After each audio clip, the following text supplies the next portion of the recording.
Bonjour, aujourd'hui, on va s'attaquer à un sujet clé qui peut tout changer, l'étude de faisabilité. On va voir comment on passe d'une simple idée, d'une étincelle, à un vrai projet solide avec une décision bien réfléchie. Allez, c'est parti. On commence par une question qui fâche un peu. On a tous déjà vu ça, n'est-ce pas? Un projet qui semblait absolument génial sur le papier avec une équipe super motivée et qui au final ne voit jamais le jour ou se termine mal. C'est rageant et on se demande toujours mais pourquoi? Qu'est-ce qui a cloché? Eh bien, la réponse est souvent là. Le problème, ce n'est pas l'idée en elle-même. Non, le vrai souci, il se cache bien avant, dans le manque de préparation.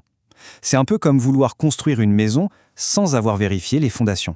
Alors, voici le programme. On va d'abord voir pourquoi une bonne idée, ça ne suffit pas. Ensuite, on définira ce qu'est une étude de faisabilité. On regardera ses piliers, le processus à suivre. Et enfin, on verra comment tout ça nous mène à la bonne décision. Première partie donc. Une idée, c'est super, c'est le début de tout, c'est l'étincelle. Mais entre une petite étincelle et un feu qui réchauffe et qui dure, il y a un monde. C'est exactement ça. La passion, c'est le carburant. C'est ce qui nous donne l'énergie de démarrer. Mais si on n'a pas de carte, pas de GPS, eh bien, on risque de tourner en rond, de se perdre et de tomber en panne sèche avant d'arriver à destination. La feuille de route, c'est ce qui donne une direction à cette énergie. Et cette fameuse feuille de route, comment on l'obtient? C'est là qu'entre en jeu l'étude de faisabilité. On peut vraiment la voir comme un bilan de santé complet pour notre idée de projet. Voilà la définition un peu formelle. Le mot le plus important ici, c'est « objective ». On met de côté l'émotion, l'enthousiasme, et on se pose la question froidement, est-ce que ce projet a une chance réaliste de fonctionner? Et on se pose cette question avant de mettre en jeu beaucoup d'argent, de temps et d'efforts. C'est crucial.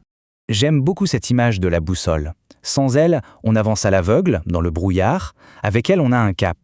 Ça ne veut pas dire qu'il n'y aura pas de tempête, mais au moins on sait où on va et on peut anticiper les obstacles. D'accord, mais concrètement, on regarde quoi dans ce bilan de santé? Une bonne étude ne se contente pas de survoler. Elle va analyser le projet sous toutes ses coutures en s'appuyant sur plusieurs piliers.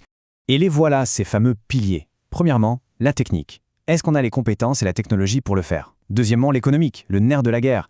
Est-ce que ça va rapporter plus que ça ne coûte? Troisièmement, l'opérationnel. Est-ce que ça va s'intégrer facilement dans notre façon de travailler au quotidien? Et enfin, le légal, à ne surtout pas oublier. Est-ce qu'on est bien dans les clous de la loi? Si un seul de ces piliers est fragile, tout le projet peut s'écrouler. Bon, maintenant qu'on sait ce qu'on doit regarder, voyons comment on s'y prend. Ce n'est pas du bricolage, c'est un vrai processus, une démarche structurée qui va de l'enquête à la conclusion finale. Et voilà le cheminement logique. On commence par une petite analyse rapide, juste pour voir si l'idée tient la route de prime abord. Si oui, on passe à la grosse étape, la collecte de données, de chiffres, de faits. C'est le cœur du réacteur. Ensuite, on analyse tout ça avec la grille de lecture des 4 piliers. Et à la fin, on aboutit à une recommandation claire et argumentée. On arrive au but ultime de tout ce travail. Parce que, soyons clairs, une étude de faisabilité, ce n'est pas juste un rapport qui va prendre la poussière sur une étagère. C'est un véritable outil pour prendre la bonne décision. Cette citation, elle résume tout parfaitement. Lancer un projet sur un coup de tête, sans vérifier, c'est comme jouer au casino. On parie. Alors qu'avec une étude, on ne parie plus, on planifie. On fait un investissement calculé. La différence est flagrante quand on met les deux approches côte à côte. D'un côté, on a l'intuition pure. Le risque est énorme, tout est basé sur « on pense que » et la décision finale est souvent très personnelle, très subjective. De l'autre, avec l'étude de faisabilité, le risque est connu, maîtrisé, les décisions sont basées sur des faits, des données concrètes. C'est objectif, c'est le jour et la nuit. Et ce qui est intéressant, c'est que le résultat n'est pas forcément oui ou non. Bien sûr, il y a le go, le feu est vert, on peut y aller. Mais il y a aussi le go, mais, qui veut dire que le projet est bon, à condition de faire quelques ajustements. Et enfin, il y a le no-go. Attention, un no-go n'est pas un échec. C'est une décision sage qui évite de se lancer dans une impasse et de gaspiller des ressources.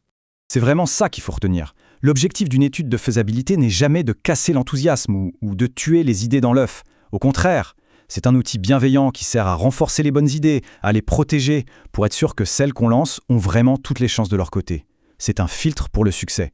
On termine donc avec cette question à se poser pour chaque projet, qu'il soit petit ou grand, avant de plonger tête la première, prendre ce temps de recul pour se demander honnêtement, est-ce que c'est vraiment réalisable?